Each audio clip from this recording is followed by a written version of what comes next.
Good afternoon. It's Tuesday, the 13th February 2018, just after 1 o'clock. Welcome to UK Column News. I'm your host, Brian Gerrish. With me in the studio, of course, Mike Robinson. Well, exactly. Yes. We have to pause at this point.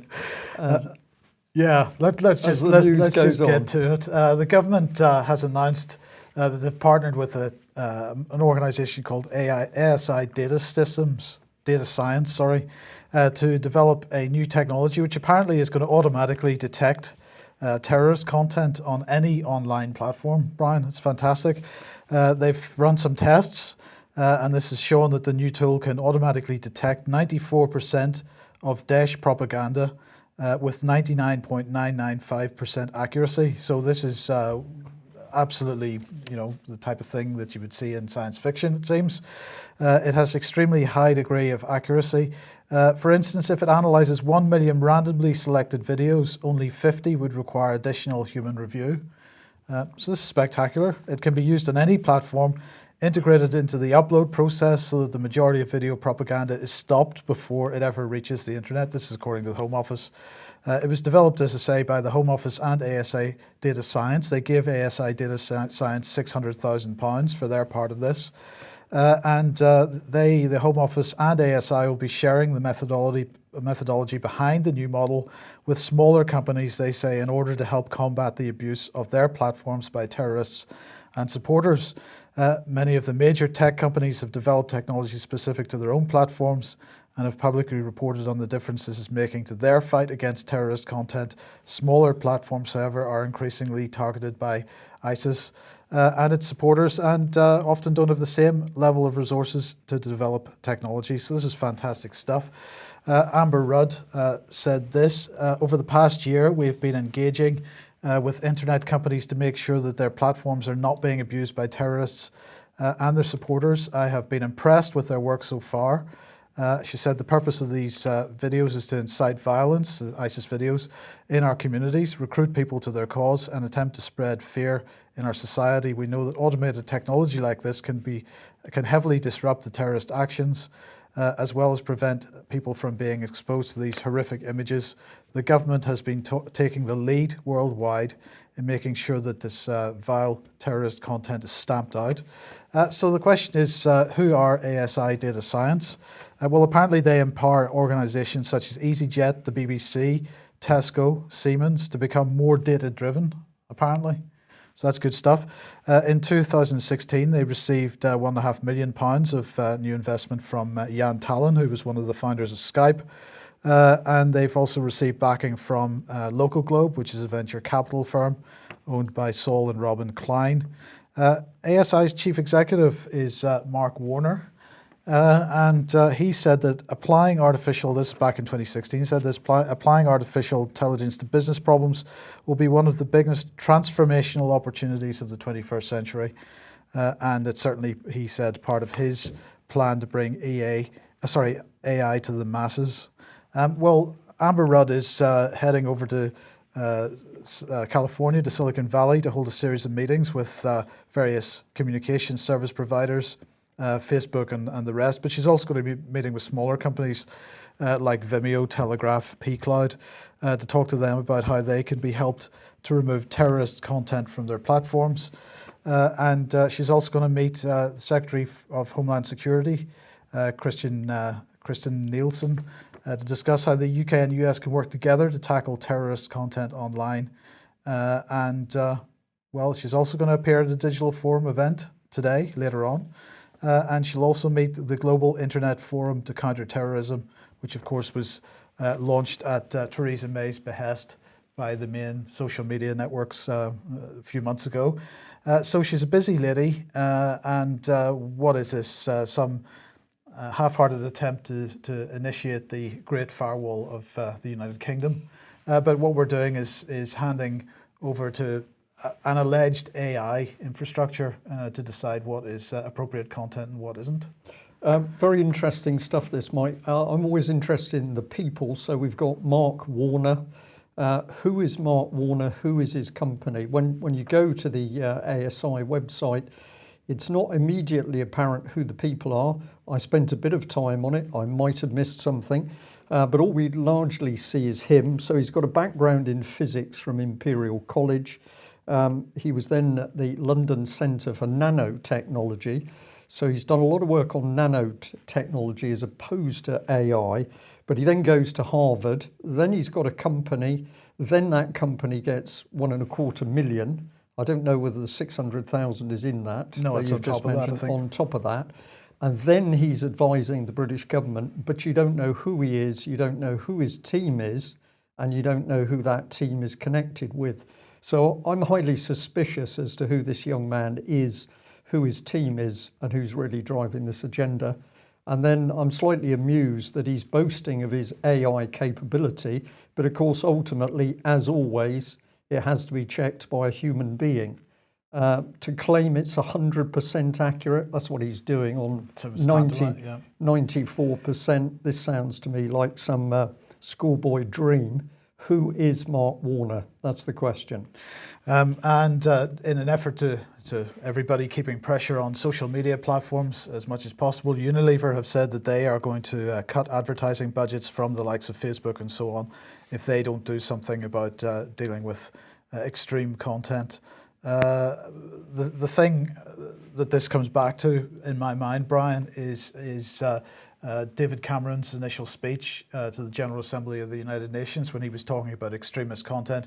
He was not only discussing Islamic extremism, he was talking about people that are skeptical of the government mainstream narrative.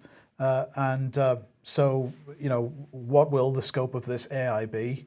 Well, it'll be mission creep, Mike. It'll start out with something which is emotive to the public, extremism, those terrorists, those nasty Islamic terrorists, and then it's going to creep sideways because, as we'll see in a minute with the Soros saga, anybody who dares criticise what George Soros is doing to back Remain is branded as a right-wing racist extremist. So I think this is going to be pushed out right the way across anybody who challenges the government. Well, let's move on to Oxfam. And I just caught this headline on Sky News. Oxfam former Development Secretary Greening, that's Justine Greening, absolutely shocked by the claims against Oxfam. She was speaking to Sky News. She said she was absolutely shocked. She said, "I don't recall being aware of those allegations while she was in post, but I certainly know that whenever I had any instances raised with me, they always would have been followed up. I'm not the kind of person who would have ignored anything like that. Why would anyone?" Well, right. Well, this it's interesting, Ms. Greening, and I'm going to say, well, just look at this because you're suggesting that you didn't know what was going on. So we'll look at this. Well, the Charity Commission for England and Wales has announced that they are opening a statutory inquiry today into Oxfam, and they are going to improve safeguarding in the charity sector as a whole, they claim. They say that this has come after the allegations made against Oxfam regarding misconduct by staff involved in the humanitarian response in Haiti. They said that they have concerns that Oxfam may not have fully and frankly disclosed material details about the allegations at the time in 2011, about its handling of the incident since, and the impact that these have had on public trust and confidence. But this is quite interesting because actually Oxfam, the Charity Commission had already been investigating Oxfam during the course of 2011, and they had produced a report which came out in December. It said that in 2017 we engaged, this is the Charity Commission saying this, we engaged with Oxfam over its handling of a number of concerning allegations about recent and non-recent safeguarding incidents involving senior programme staff, including allegations of sexual harassment of other staff. Our case focused on establishing how the charity manages safeguarding, including its responses to such individual allegations. This has included considering the steps the trustees take to ensure all people who come into contact with the charity, including its staff and volunteers, are protected from harm and distress.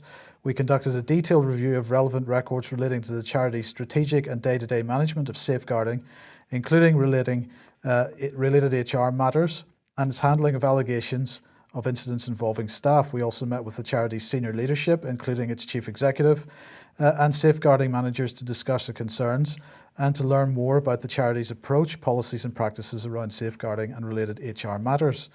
And they said that they had established that the charity had a strong policy framework, clearly worked in this case, around protecting staff and beneficiaries from sexual exploitation and abuse, which is underpinned by activities of a dedicated safeguarding unit. And they also saw evidence of several examples of best practice. But they said that many of the allegations reported against country staff, senior country staff, relating to sexual abuse and exploitation were not substantiated. Well, they've been substantiated now, so I'm questioning here, how good is this statutory investigation going to be that they've initiated today when they ran an investigation last year which found nothing? Yeah, well, so it goes on though, right?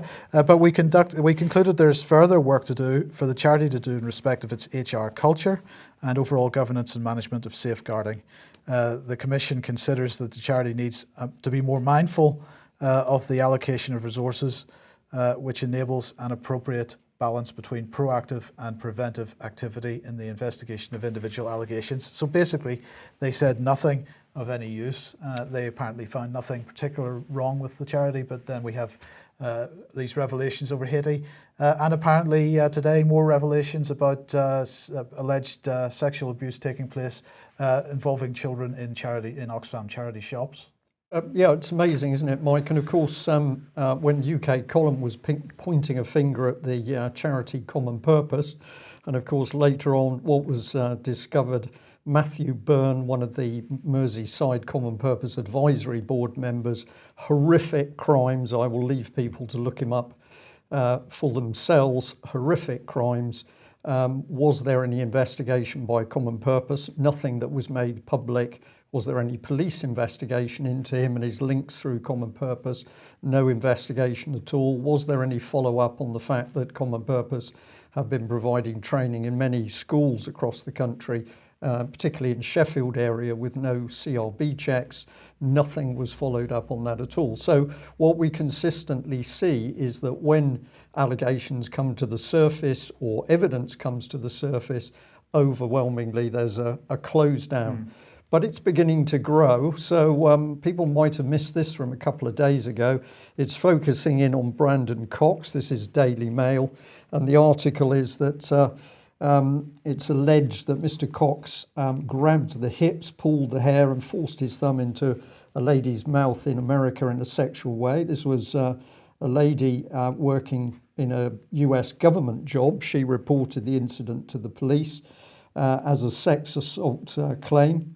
And what comes to light again in this article, this is some of the detail here.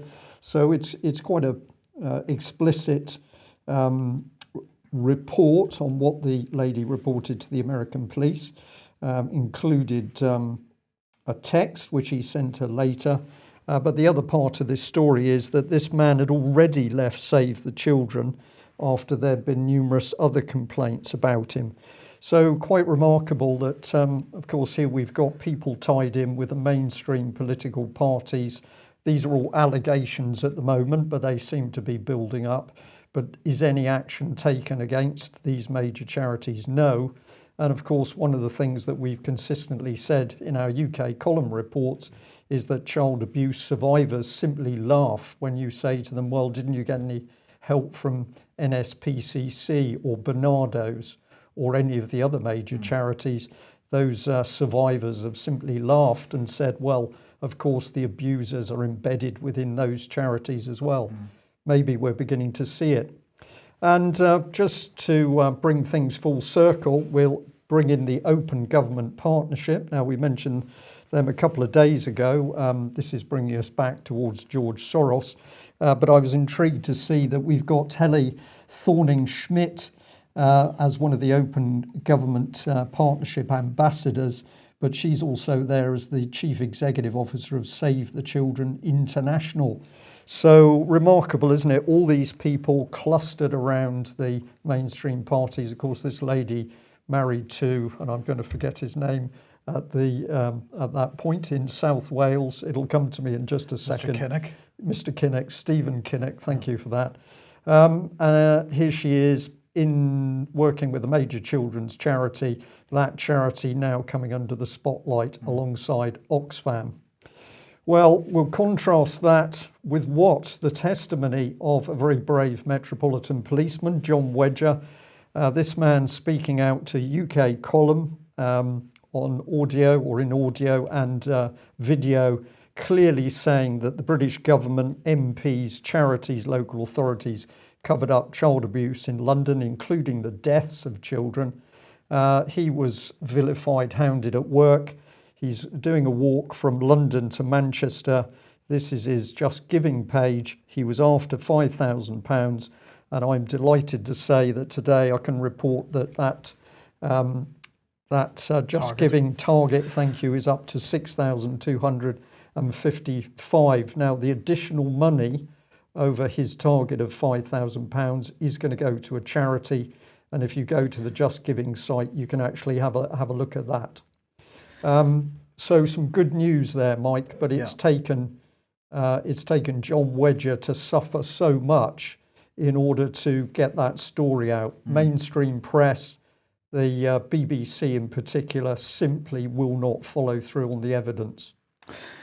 Now, something that we've suggested quite a number of times now is that we foresee a possibility of the European Commission, the European Union, pushing policing from one European nation into another with a view to, there being no particular local ties, and that, highlighting that there's a risk in this. Well, it seems that it's actually going to happen, and they're going to use immigration as the excuse, and they're going to start off with the border police. So they have announced that the EU and Albania have agreed to allow European border police to deploy on Albanian territory on areas on the Albanian side of the border with the EU. This is all about protecting the EU's border from immigration, apparently, because the EU clearly has that and has had that as a major policy objective for quite some time. I think not. They say aim to improve immigration operations in the Western Balkans.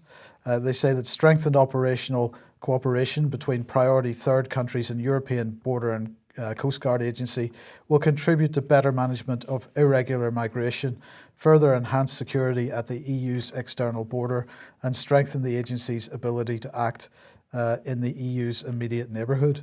And they're currently negotiating similar agreements with Serbia and also the former Yugoslav Republic of Macedonia.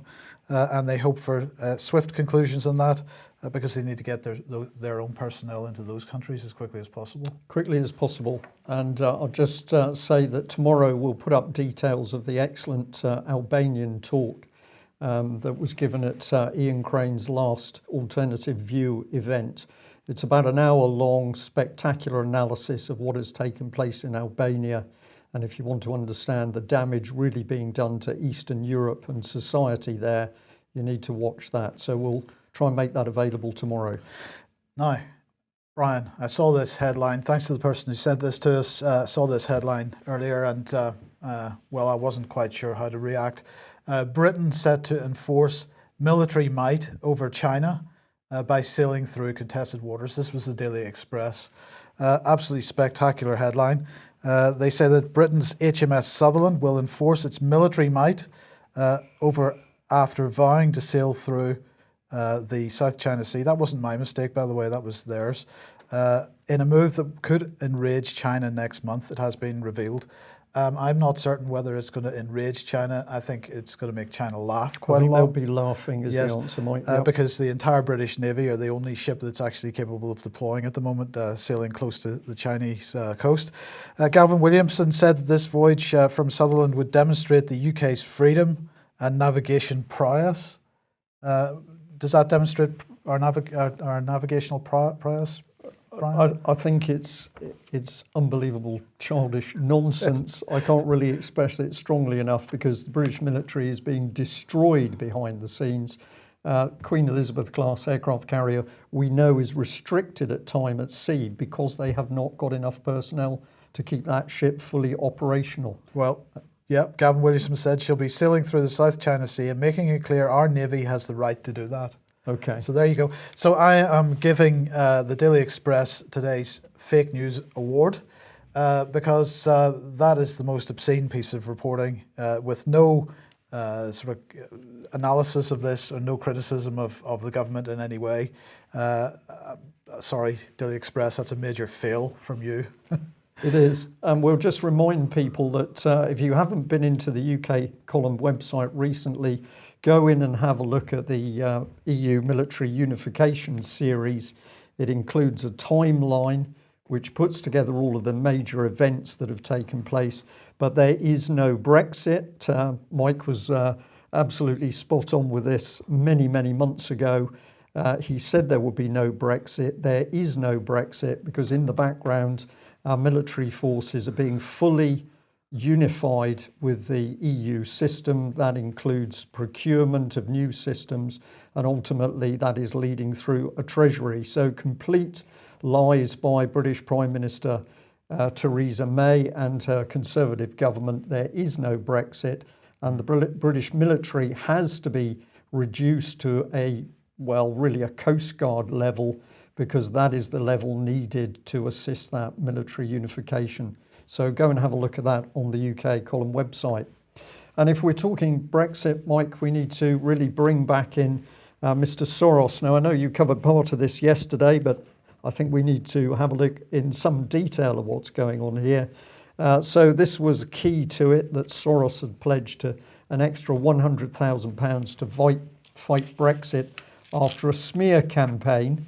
Now, several of the newspapers are reporting that if you dare to challenge what Mr. Soros is doing, then you are right-wing, you are extremist, and you are anti-Semitic. And he's vowed to fight people who dare to challenge him. So he's got, I believe, a personal wealth of somewhere around 18 billion is what the papers are saying. Can I just clarify something? They're saying that if we criticise George Soros, we're anti-Semitic. Yes. So that would include Benjamin Netanyahu then?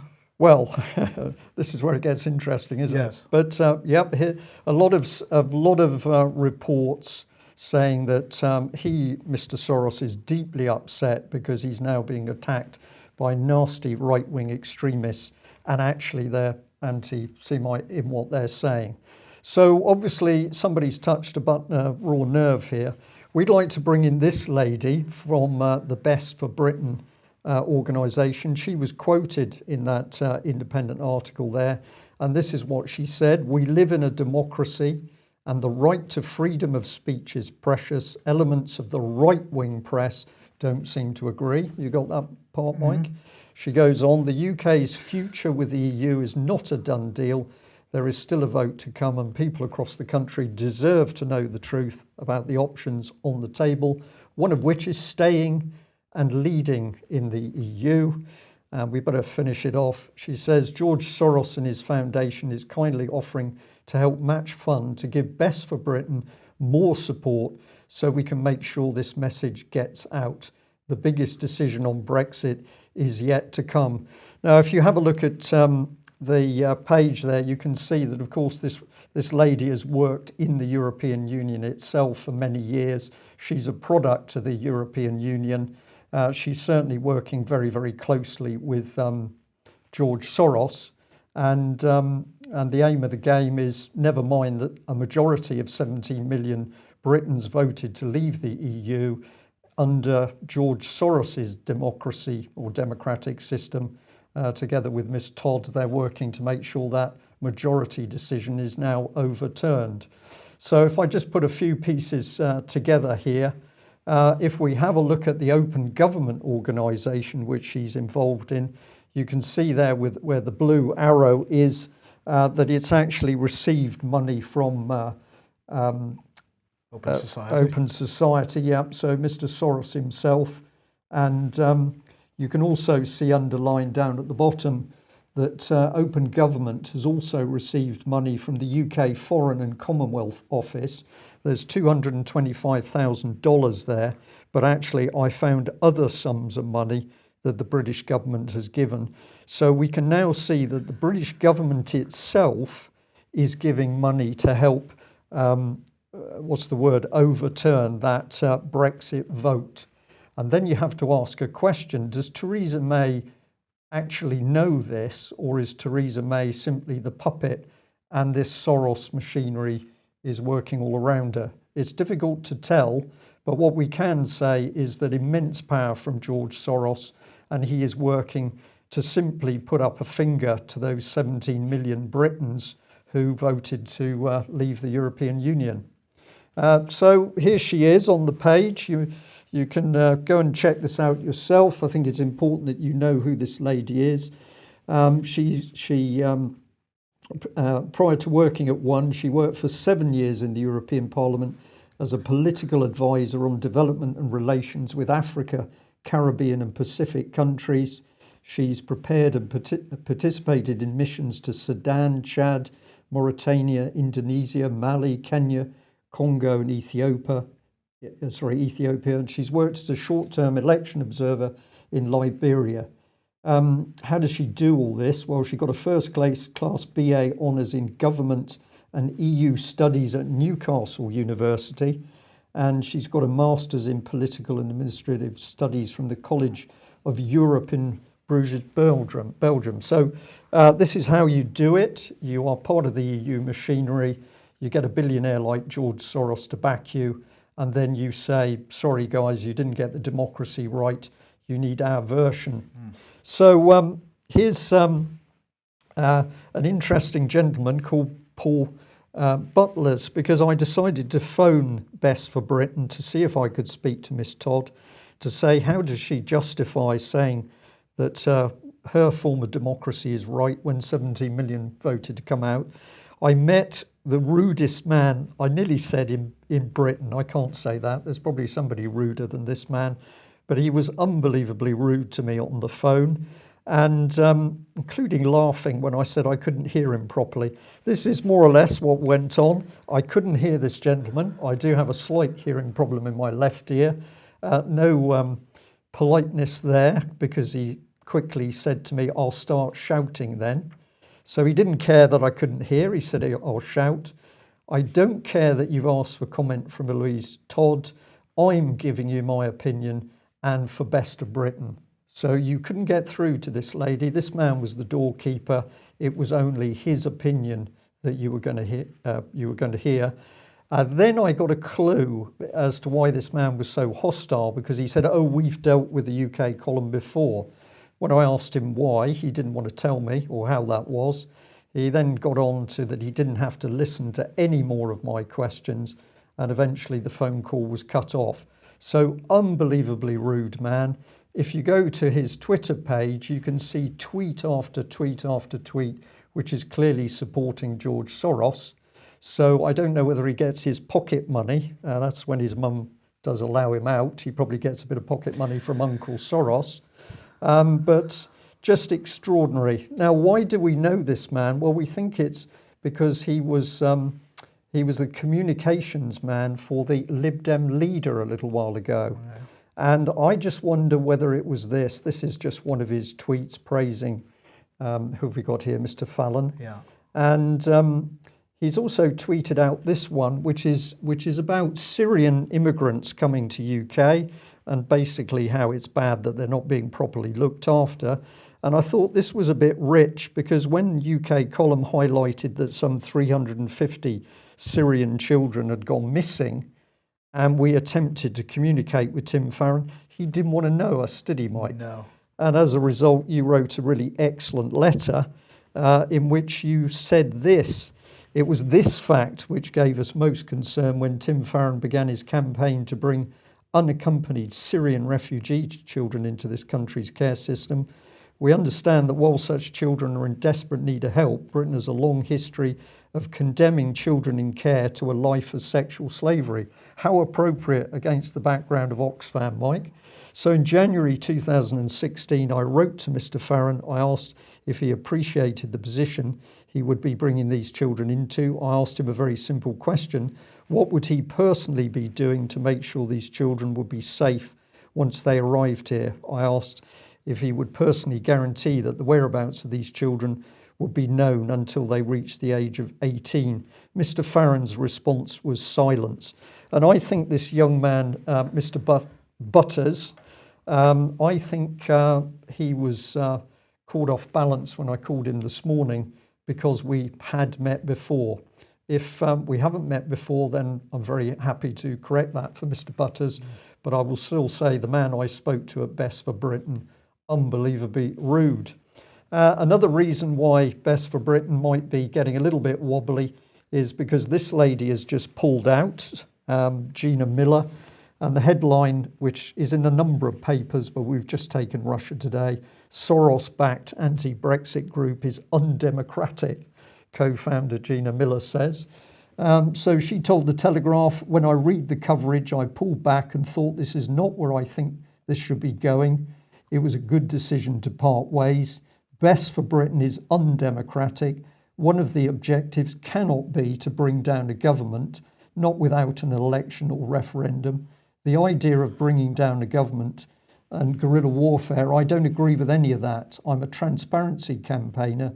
It doesn't matter which side of the argument you're on. If you're going to have funders who are getting involved in something that could determine Britain's future, then the public has a right to know who is backing it. This is about the future of our country. And I'm going to say I couldn't fault that statement by this lady. No, I far from agree with Gina Miller's position on the European Union. Absolutely. But that's absolutely correct, what she said there. Very interesting. So this is the other man we should pay attention who's in the mix, Lord Mullock-Brown. He says, we're talking about a defeat for the Conservative Party of historic proportions. The argument that somehow what we're trying to do is anti-Tory. I'm the cavalry. I'm coming to rescue the Tories from their own mistake. Our feeling is that the general assumption out there was that the battle was over. We wanted to show that there was still a resistance there. We are deadly serious about trying to reverse the decision of 17 million people. But have a look at him. This is a UN man, and he's also a member of the World Bank. So we've got the usual people in the mix. And we'll just end on another headline there. George Soros, the man who broke the Bank of England, backing secret plot to thwart Brexit. No, I'm going to say Gina Miller is right. This is a plot to bring down the British government. And I think Soros, unbelievably dangerous man. Perhaps it's time for there to be an arrest warrant in this country. Okay, Royal Bank of Scotland. There's a big fight brewing, and it's well brewed over the conduct of the Royal Bank of Scotland following the 2008 financial crash. This is to do with their subunit Global Restructuring Group, GRG. GRG was supposed to provide support for businesses that were suffering as a result of the financial collapse. But what they ended up doing was bullying, making threats to companies. They put small businesses out of business. People lost their livelihoods. People lost their homes as a result of systematic asset stripping by GRG staff. Staff who were later discovered to be making comments such as, some of these companies that were working with their basket cases, they were saying that missed opportunities will mean missed bonuses. So they were only concerned about their bonuses, and they were putting companies under deliberately rather than offering them support in order to asset strip them and do that. But in the meantime, the Financial Conduct Authority had produced a report. They were not making that report public, so that report was leaked last week. 350-page document. It was seen by many of the mainstream newspapers, including the Mail, the BBC, the Guardian, and so on. And so, the information was out anyway. It showed what were described as shocking episodes, and although there were no named there were no individuals named in the report. Now, the Treasury Select Committee and the Financial Conduct Authority have been in a row over this ever since.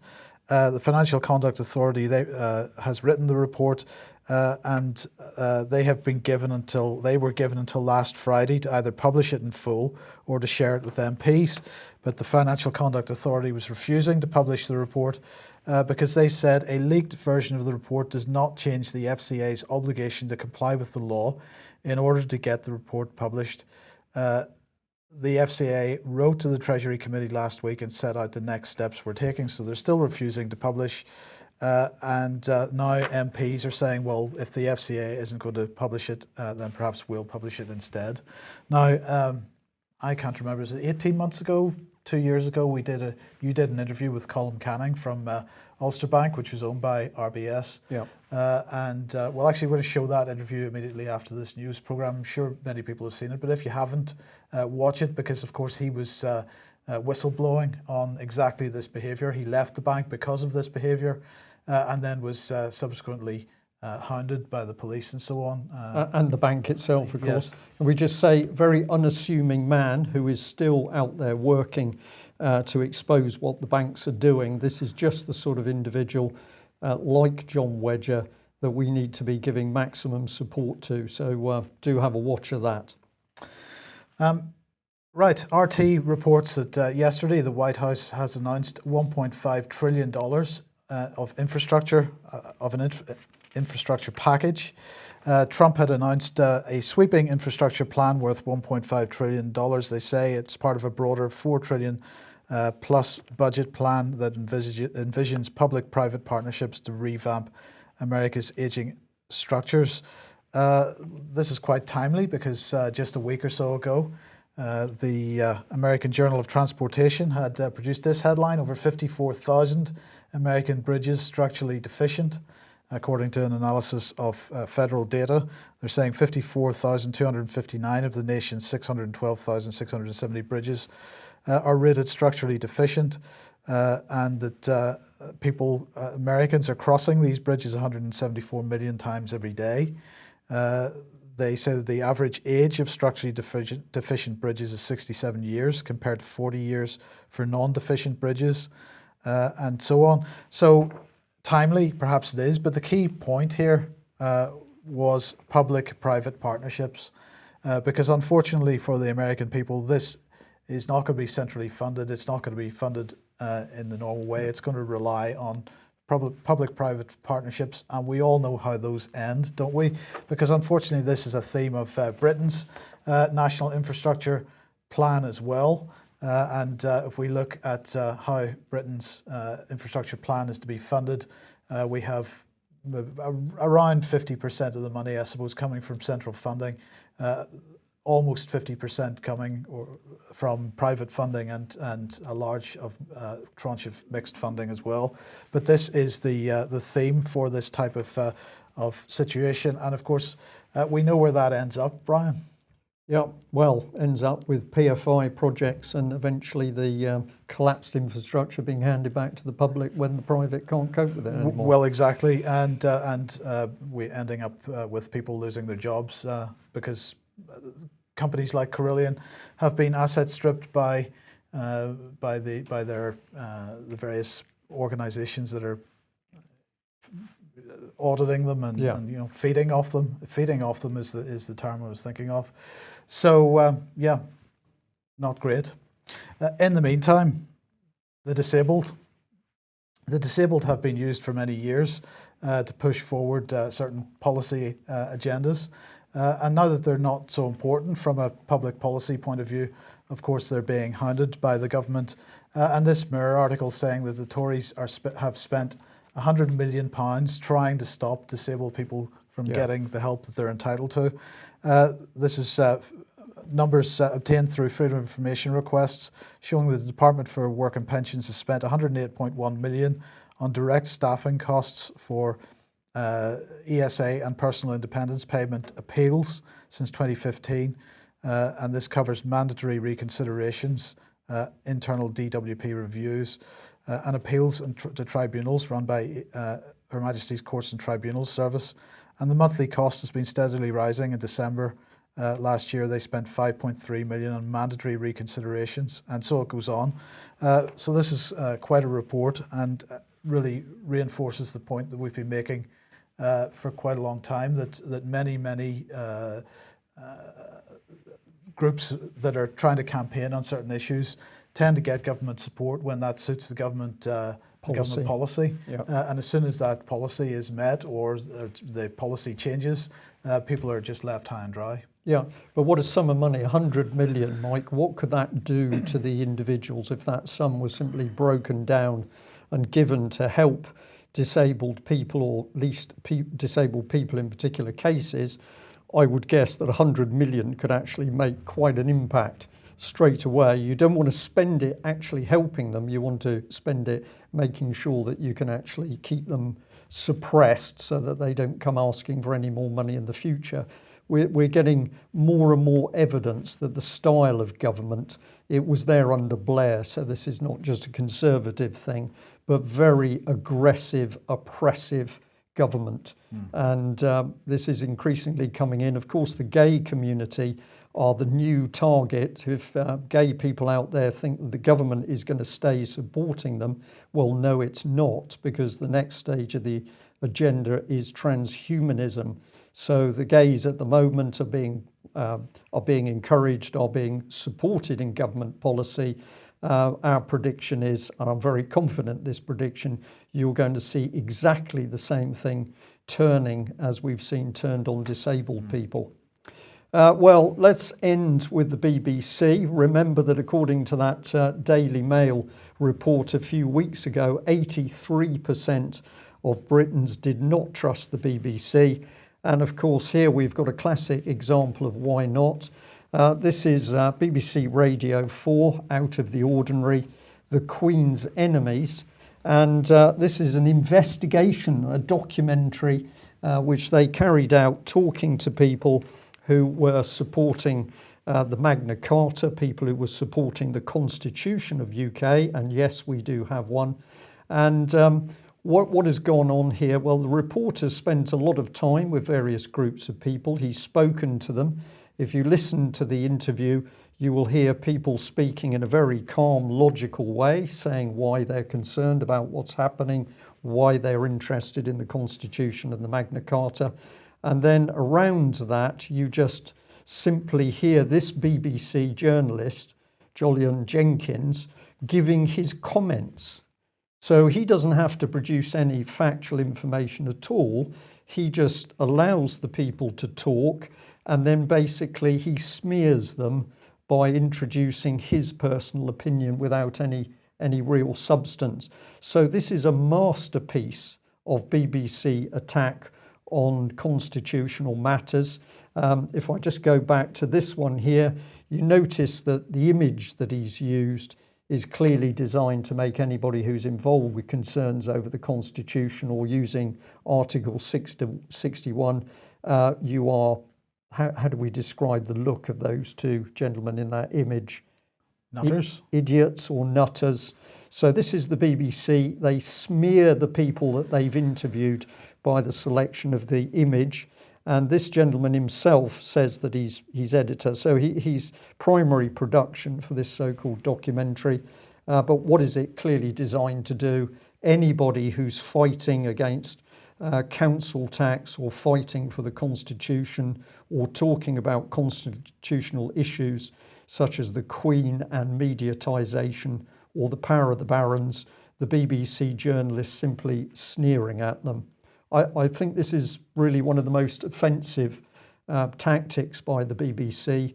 We're going to spend some more time having a look at this journalist himself.